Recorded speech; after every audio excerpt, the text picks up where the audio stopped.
Sexual assault is not about sex. It's about power. It's about the abuse of power. How would you suggest that the Senate handle these allegations? I think they should do an FBI investigation. We did that for Anita Hill. It's a job interview. No one's entitled to be in the Supreme Court. No one's entitled to be in the United States Senate. No one's entitled to hold any public office. I said, why do you think women who get raped, so many don't report it? They don't want to get raped again by the system. What should happen is the woman should be given the benefit of the doubt and not be abused again by the system. No man has a right to touch you, period, under any circumstance. It's all about the abuse of power, number one. Number two, women should be believed. The presumption should be if the woman comes forward, she's likely telling the truth as a presumption that the man is telling the truth. I believed her when she came forward. We want to make it real clear. It's on us, it's on everyone to intervene, to stop abuse when they see it. Silence is complicity. Silence is consent. It takes enormous courage for a woman to come forward. No man has a right to lay a hand on a woman, no matter what she's wearing and what she does. Unless you can affirmatively give consent, it's rape.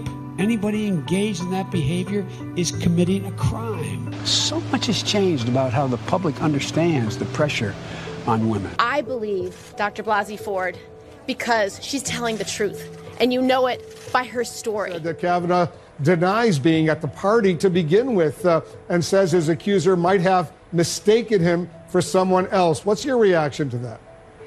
Well, I've heard, many predators say and refute allegations against them. I think what we need... As I said, I believe Professor Ford. I think she's credible, and I think when the investigation is finished and when she testifies and Judge Kavanaugh testifies, I think a majority of senators will find her credible. She told her husband, this is a trauma she's been dealing with her whole life.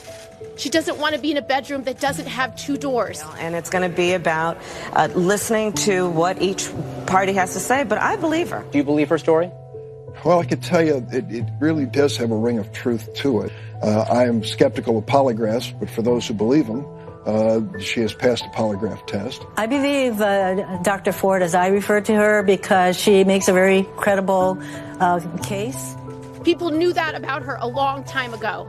She told a friend a year ago. She told a reporter before Dr. Kavanaugh was ever named. By the way, I believe Dr. Ford, the survivor. There's every reason to disbelieve Judge Kavanaugh after his evasive and seemingly misleading responses at his testimony. The Senate shouldn't simply rely on hearing two conflicting accounts and decide, well, we're okay with not knowing, we're okay with the fact that we might be putting someone who committed attempted rape on the Supreme Court of the United States. Jake, I want to be clear that for me, there is no debate. I believe Professor Ford. Judge Kavanaugh has lied multiple times under oath. These are the hallmarks of truth. These are the hallmarks of someone who wants to be believed. She says in 1993, Mr. Vice President, that you pinned her against the wall and reached under her clothing and penetrated her with your fingers. Would you please go on the record with the American people? Did you sexually assault Tara Reade? No, it is not true. I'm saying unequivocally, it never happened. And it didn't. It never happened. Do you remember her? Do you remember any types of complaints that she might have made?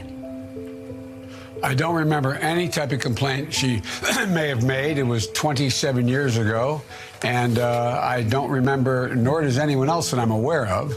And the fact is that I don't remember. I don't remember any complaint ever having been made. Have you, or your campaign, have you reached out to her? No, I have not reached out to her. It was 27 years ago. This never happened. And when she first made the claim, we made it clear that it never happened. And that's as simple as that. In the past 30 minutes or so, you released a statement on Medium, and among other things, you write this: there's only one place a complaint of this kind could be: the National Archives. I am requesting that the Secretary of State the Senate ask the archives to identify any record of the complaint she alleges she filed. If there was any such complaint, the record will be there. Are you preparing us for a complaint that might be revealed in some way? Are you confident there is nothing? I'm confident there's nothing. No one ever brought it to the attention of me 27 years ago. This is any assertion at all. No one that I'm aware of in my campaign at, my Senate office at the time is aware of any such request and or any such complaint. And so I'm not worried about it at all. If there is a complaint, that's where it would be. That's where it would be filed.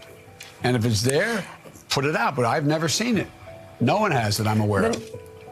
The New York Times has investigated this exhaustively. They didn't find any of your former staff members were able to corroborate the details of this allegation. She did file a police report a few weeks ago with the D.C. police. But since you want to set the record straight, why limit this only to Tara Reade? Why not release any complaints that had been made against you during your Senate career? I'm prepared to do that. The best of my knowledge, there's been no complaints made against me in terms of my Senate career, in terms of my office and anything that's been run. Look, this is an open book. There's nothing for me to hide. Nothing at all. You were unequivocal, Mr. Vice President, back in 2018 during the Kavanaugh controversy and hearings. And you said that women should be believed. You said this: for a woman to come forward in the glaring lights of focus nationally, you've got to start off with the presumption that at least the essence of what she is talking about is real.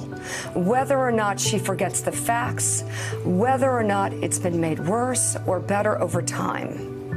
She's going to be going on national television on Sunday. Tara Reade is coming forward in the glaring lights. To use your words, should we not start off with the presumption that the essence of what she's talking about is real? She says you sexually assaulted her. Look, from the very beginning, I've said believing women means taking the woman's claims seriously. When she steps forward and then vet it, look into it. That's true in this case as well. Women have a right to be heard, and the press should rigorously investigate claims they make. I'll always uphold that principle. But in the end, in every case, the truth is what matters. And in this case, the truth is the claims are false. Is it possible these claims are held in an NDA? Do you have any NDAs that have been signed by women who were employed by you? There's no NDA signed, and no one's ever signed. I've never asked anybody to sign an NDA. There are no NDAs, period, in my case. None.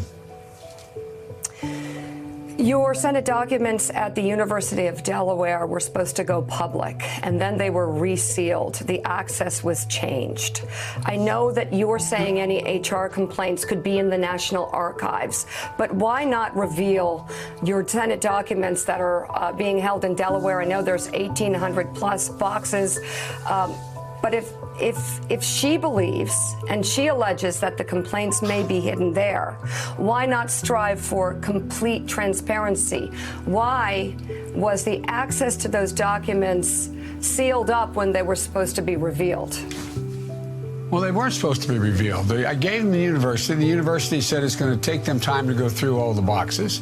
They said it wouldn't be, and that wouldn't be before 2020 that occurred, or 2021. I can't remember the year they said. But look, a record like this can only be one place. It would not be at the University of Delaware. My archives do not contain personal files. My archives contain documents, and when I say personal, personnel files. They don't contain any personnel files. They're public records, my speeches, my papers, my position papers. And if that document existed, it would be stored in the National Archives, where documents from the office she claims to have filed her complaint with are stored. That's where they are stored. The Senate controls those archives. So I'm asking the Secretary of the Senate today to identify whether any such document exists. If it does, make it public. Right, but there are claims and concerns and reports in Business Insider, and she claims that possibly a complaint or some sort of record of this might be at the University of Delaware. So, for complete transparency, why not push for the release of any documents with Tara Reade's name on them, whether it's at the University of Delaware or the National Archives? First of all, let's get this straight. There are no personnel documents, but you can't do that.